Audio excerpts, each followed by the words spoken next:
10월의 마지막 날을 이제 우리 노래 가사를 우리는 익숙한 분들도 있을 겁니다. 지금의 또 세대는 잘 모르는 노래일 수 있지만 10월의 마지막 밤 이렇게 가사가 하는 노래가 있는데 1517년 10월 31일 10월 마지막 날 당시 독일의 34살 34세 젊은 사제이자 또 신진학자였습니다. 비텐베르크에서 교수로서 성경을 가르치고 있었던 마틴 루터가 로마 가톨릭 교회의 면죄부 또는 면벌부라고 이제 불리는 그 면죄부의 판매에 대해서 이거 부당합니다. 항의하면서 이것을 문의했었는데 묵살당하죠. 그래서 여기서 멈추지 않고 비텐베르크 대학 성당에 95개조에 이제 반박문을 붙입니다. 이게 개혁문이 되었는데 결국은 이것이 우리들이 잘 아는 루터로 인한 종교개혁의 시발점이 되는 것입니다. 그래서 매년 10월 마지막 주일을 종교개혁 주일로 지킵니다. 그래서 종교개혁의 의미를 알라 하는 것도 있지만 우리가 어떤 절기나 어떤 날을 기념하는 이유는 그 날을 통하여 우리들을 한번 새롭게 돌아보는 것이 필요하기 때문에 그래서 기억하고 기념하는 것이죠. 그래서 오늘을 사는 우리들의 신앙을 새롭게 하는 기회로 삼고 있는 것입니다. 이 위대한 종교개혁도 사실은 한 사람의 어떤 주장, 한 사람의 어떤 나타남으로 시작됩니다. 종교개혁자 마틴 루터도 처음부터 종교개혁자로서 준비된 사람이었냐? 우리 그렇게 말하기 어렵다는 것이죠. 그냥 자기 신앙에 대해서 관심 있는 사람이었어요. 자기 신앙에 대한 고민이 있는 사람이었어요. 루터 스스로 자기 신앙에 관심을 가지는 한 사람의 사제였고 한 사람의 개인이었습니다. 루터는 스스로를 뭐라고 했냐면 우리들도 이런 고백을 합니다만 스스로를 먼지와 같다. 나는 먼지와 같습니다. 나는 죄로 가득한 사람입니다. 이 죄의 속죄에 대한 문제로 굉장한 고민을 가지고 있었거든요. 저는 청년 시절에 믿음이란 것이 무엇이냐? 나는 왜 믿음이 생기지 않냐? 그런 고민을 오랫동안 갖고 있었다면 루터는 이 속죄, 죄에 대한 문제, 죄에 대한 것으로 인한 깊은 고민이 있었습니다.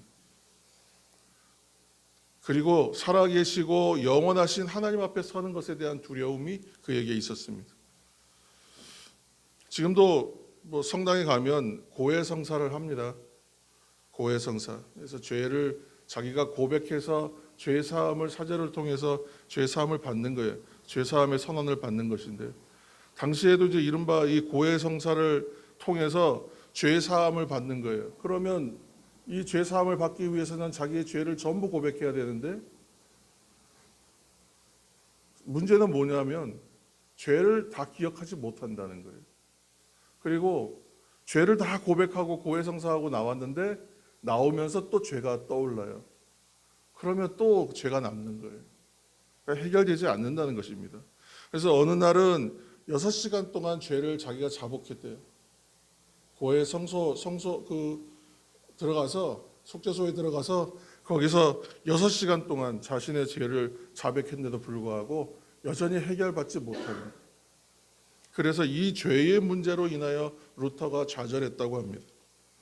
그러나 여러분, 우리 하나님은 죄를 미워하시고 심판하시는 공의의 하나님 맞아요. 그렇지만 우리가 계속 밝히고 있잖아요. 동시에 우리의 약함을 아시는 사랑과 자비의 하나님이시라는 것을 동시에 우리는 기억해야 합니다. 루터가 대학에서 성경을 강의하다가 한 가지를 깨달아요. 예수님 죄가 없으신 분인데 우리의 죄를 위하여 홀로 십자가를 지셨구나.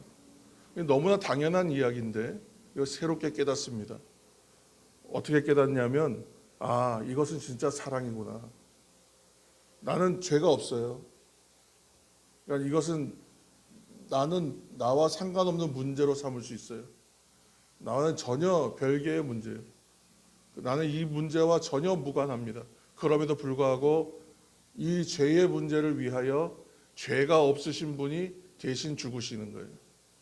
그러니까 이것은 사랑이라고밖에 말할 수가 없구나 깨닫게 돼요. 극진하신 사랑이구나 깊이 깨달아요. 그리고 이제 말씀을 다시 새롭게 읽으면서 자신이 고민하고 있었던 구원을 얻는 문제에 대해서 깊이 고민하면서 연구하다가 오늘 이제 로마서 1장 16절 특별히 17절 말씀 통해서 구원의 은혜를 그가 크게 체험하게 됩니다. 그래서 이 로마서 1장 17절은 종교개혁의 시작이 된 말씀이라고 할 수 있습니다. 1장 17절 말씀을 우리가 다시 한번 읽겠습니다.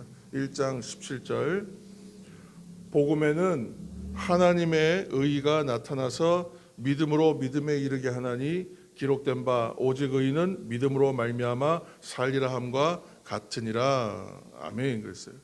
이 말씀을 읽고 하나님의 은혜를 깨달으면서 루터가 그때의 심정을 기록해 놓았는데 나는 다시 태어난 것 같다. 그리고 천국문이 활짝 열리는 체험을 자기가 했다고 기록하고 있어요. 오직 믿음으로 말미암아 구원을 얻는다는 것을 깨달으면서 그 전까지는 정의의 하나님, 공의의 하나님, 심판하시는 하나님, 그러니까 우리가 생각하기에 좀 엄격하시고 두려운 하나님의 이미지로만 하나님을 받아들이다가 우리 하나님은 정말 사랑하시는 하나님이고 따뜻하신 하나님이고 자비로우신 아버지시구나 깨닫게 된 거예요. 그래서 오직 믿음으로 말미암아 구원을 얻는다. 이 말씀 가운데에서 사랑과 은혜를 베푸시는 자비하신 하나님을 만났다는 것입니다. 종교개혁의 표어가 있습니다.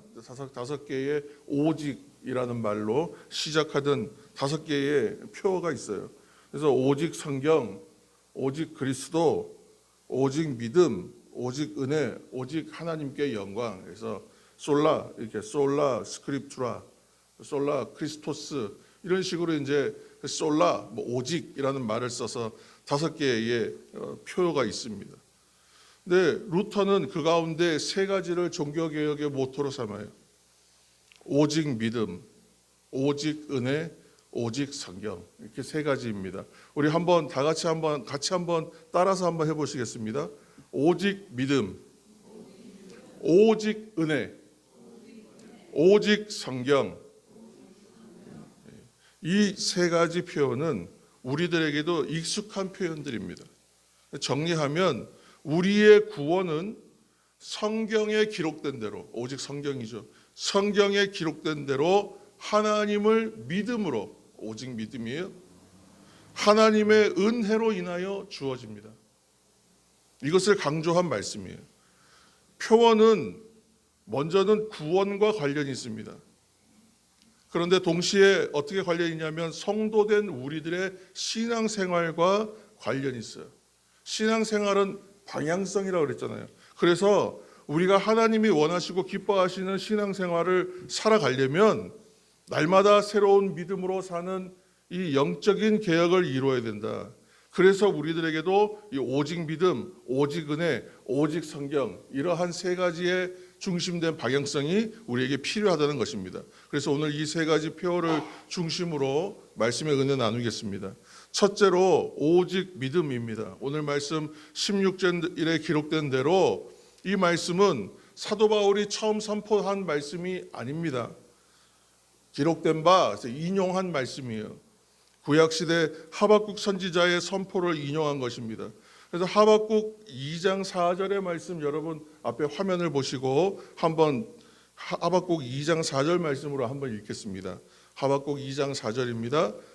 보라 그의 마음은 교만하여 그의 속에서 정직하지 못하니라. 그러나 의인은 그 믿음으로 말미암아 살리라. 아멘 했어요.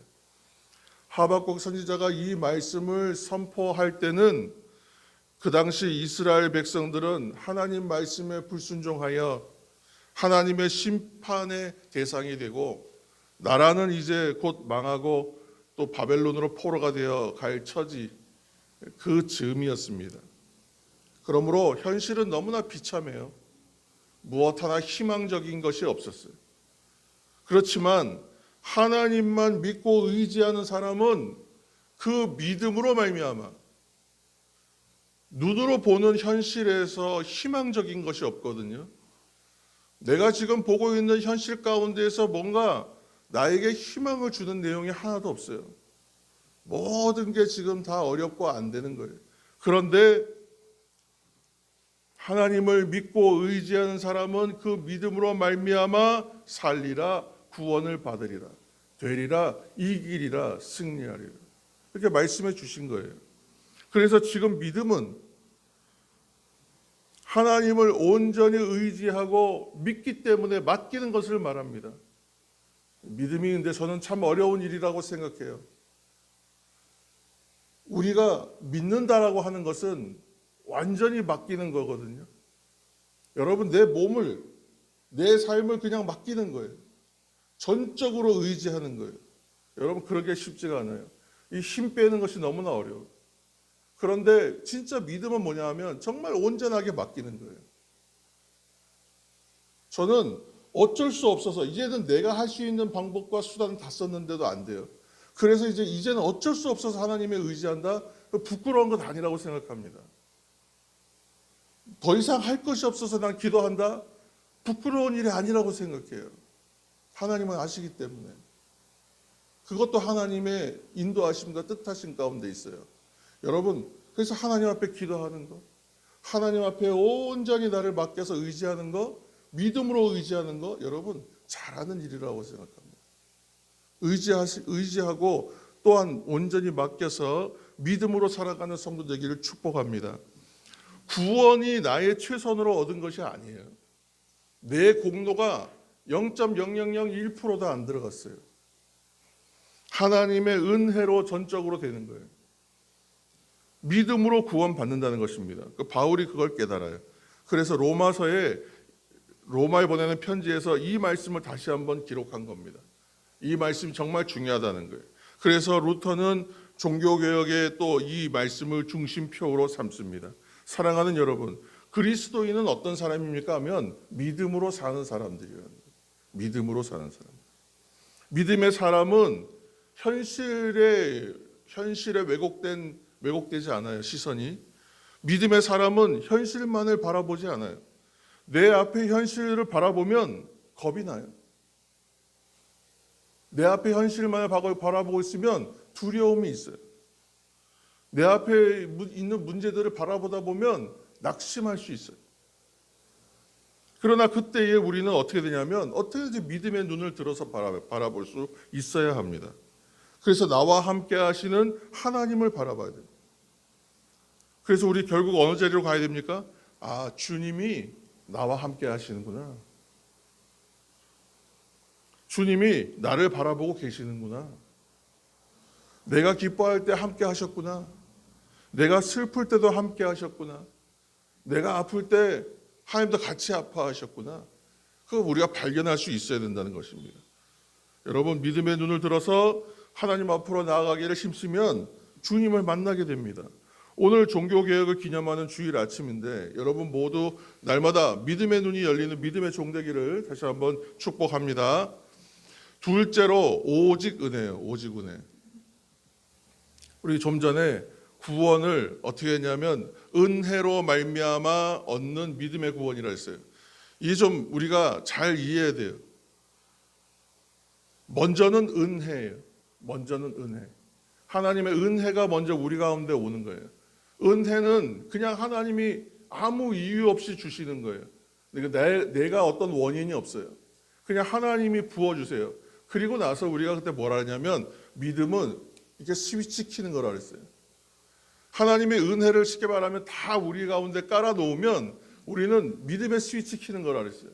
그러니까 하나님께서 은혜로 우리에게 부어주시고 은혜로 말미암아 믿음으로 구원받는다.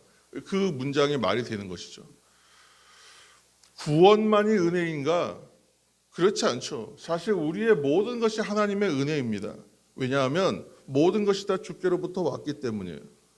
오늘 우리 지금 권사님 기도하실 때도 그렇게 감사의 내용들을 기도했지만 우리가 숨을 쉬는 거, 예배자로 함께 예배하는 거 모두 하나님의 은혜라는 거예요. 그래서 믿음은 은혜를 은혜로 받아들이기 시작할 때에 다시 일어나기 시작해요. 필립 얀시가 쓴 놀라운 하나님의 은혜라는 책을 보면 오늘날 세상에 많은 사람들이 은혜에 대해서 좀 두 가지의 잘못된 왜곡된 모습들이 있다라고 얘기합니다. 첫째는 세상에 많은 사람들이 이렇게 말한다는 거예요. 나는 하나님의 은혜 그런 거 필요 없어 라고 말한다는 거예요. 얼마든지 내 노력과 내 열심과 내 최선으로 이루는 것이지 하나님의 은혜로 뭘 한다고 인정하지 않는다는 거예요. 내 노력으로 내가 스스로 일궈서 얼마든지 내가 내 삶을 추구해 나갈 수가 있다. 아름다운 내 삶을 구현해낼 수 있다고 생각한다는 거예요.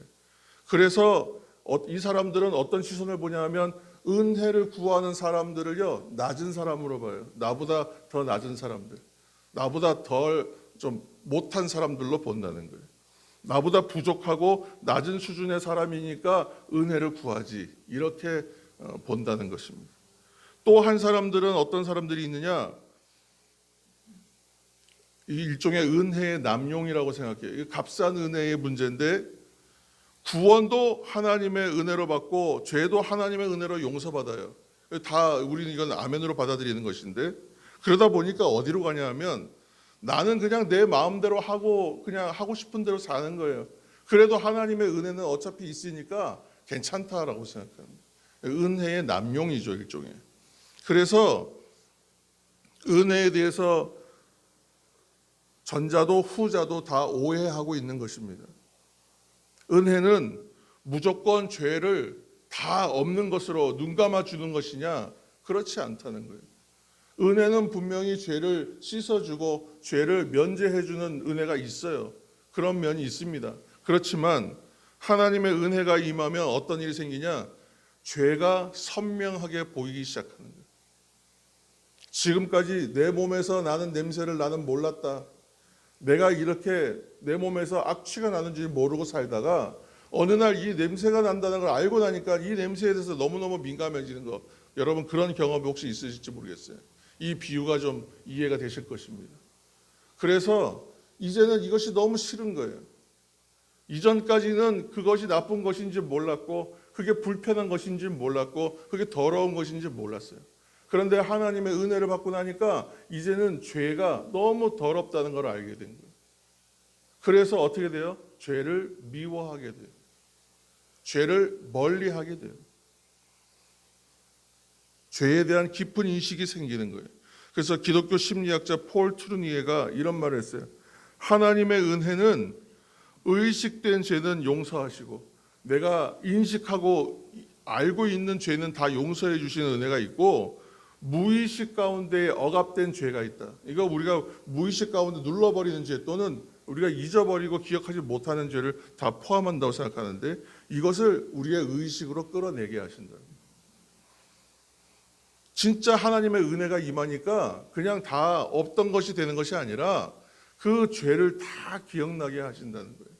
그래서 우리가 회개의 은혜가 처음에 임하여서 은혜 받는 분들이 처음에 회개가 터지기 시작하면 어떤 현상들이 생기냐 하면 한 장면 한 장면 내가 잘못하고 내가 죄에 질렀던 그런 죄의 장면들이 다 기억난다 그러잖아요. 그렇죠? 그래서 슬라이드 한 컷이 넘어가는 것처럼 죄의 장면들이 척척척 내 앞에 오는 것 같은 체험을 한다는 거예요. 그래서 내 앞에 그 장면이 기억나면 또 하나님 앞에 회개하고 또 그 장면이 기억나면 또 회개하는 거예요. 하나님의 은혜가 임하니까 내가 알고 있는 죄는 다 용서함을 받고 내가 기억하지 못한 죄까지도 기억나게 하사 그 죄를 회개하게 하시더라는 거예요. 그래서 은혜의 사람은 은혜의 첫 번째 행동은 은혜의 사람은 죄를 회개한다는 거예요. 하나님 앞에서 부끄럽고 죄송한 마음이 막 일어나기 시작해요. 하나님 나에게 이렇게 베풀어 주셨고 나에게 이렇게 은혜 주셨었는데 내가 그거 미처 깨닫지 못하고 내가 마음대로 살았군요. 죄를 깨닫고 진정으로 회개하는 것이 은혜의 첫 번째 모습이라는 거예요. 그래서 회개는 죄를 고백하게 되고 죄를 미워하게 되는 것입니다. 그래서 회개는 죄인임을 고백하게 되는 거예요. 그래서 내 힘으로 안 되고 하나님의 도우심이 있어야 됩니다. 회개의 성령님 내게 오시옵소서 기도하게 되는 것입니다. 그래서 회개의 사람은 하나님 앞에서 낮아지고 날마다 더 겸손해지는 거예요. 루터의 95개의 개혁문, 반박문 가운데에 첫 번째 항목이 뭐냐면 회개에 관련한 문장입니다. 제가 그 95개조 중에 첫 번째 개혁문의 일부를 잠깐 읽을게요.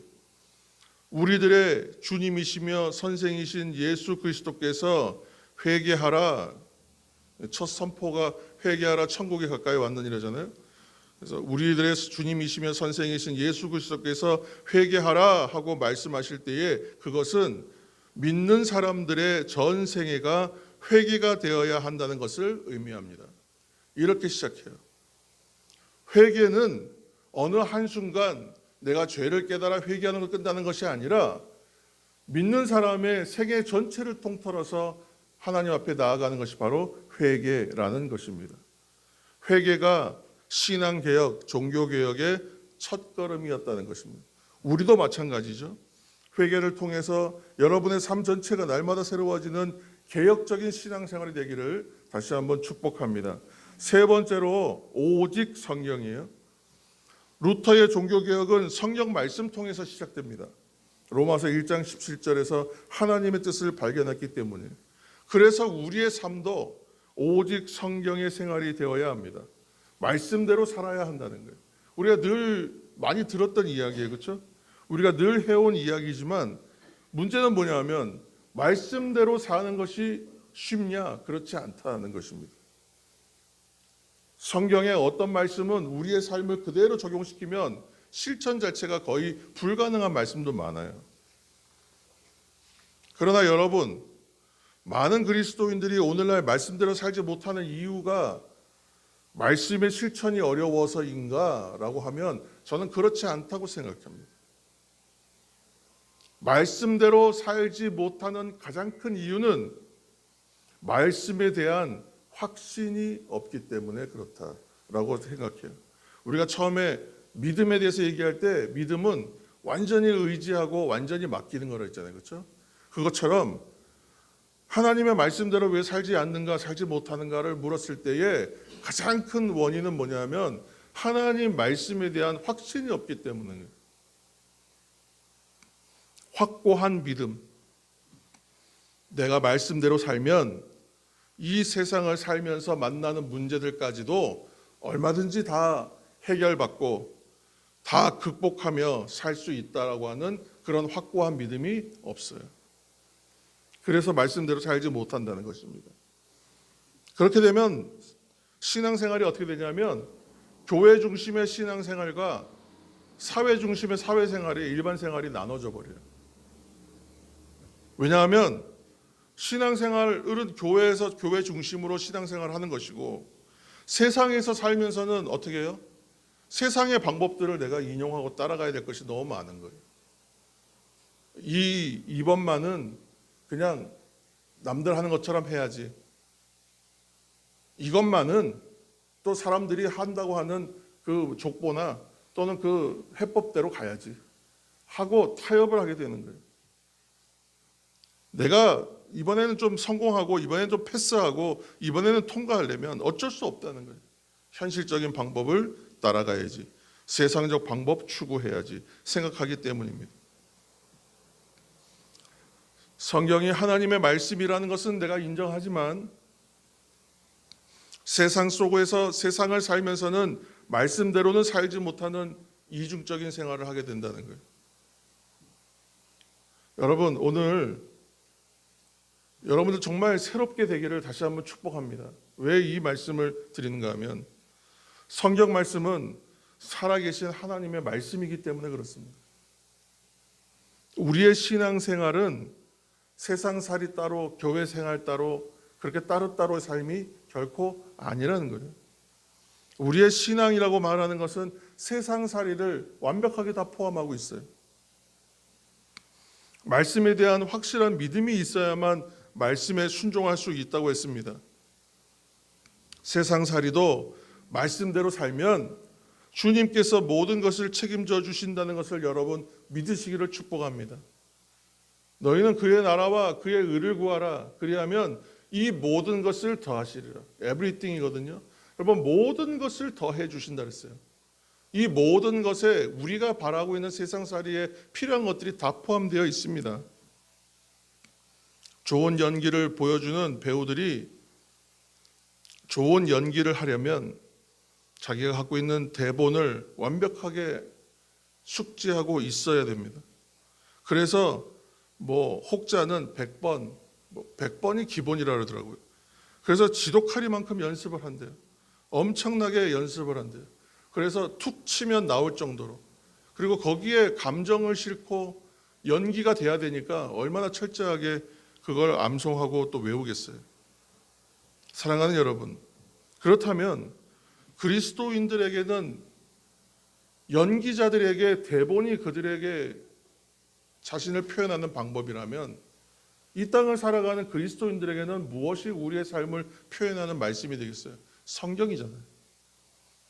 성경이야말로 오직의 능력이 되고 답이 되지 않겠습니까? 루터가 오직 성경을 외친 이유가 성경 말씀대로 살아내면 얼마든지 이 땅 가운데서 승리하고 이긴다는 것을 깨닫고, 그래서 그 말씀 중심으로 살기를 힘쓰라, 그 의미에 있다는 것을 여러분 생각하는 이 아침이 되기를 축복합니다. 루터가 오직 믿음, 오직 은혜, 오직 성경으로 종교개혁을 이루었다면 오늘 우리는 오직 믿음, 오직 은혜, 오직 성경으로 날마다 새로운 믿음 생활하게 되기를 다시 한번 축복합니다. 그렇게 성도의 신앙개혁을 이루어야 합니다. 형식적인 신앙생활에서 은혜와 능력으로 사는 살아있는 신앙생활로 나아가게 되기를 축복합니다. 이것이 종교개혁의 의미를 다시 한번 생각하면서 우리가 기념하는 이유입니다. 오직 믿음, 오직 은혜, 오직 성경, 이 삶을 살아가셔서 매일매일 성도의 신앙개혁을 진실로 이루어가는 믿음의 성도 되기를 이 아침 예수님의 이름으로 축원합니다. 함께 잠시 기도하겠습니다.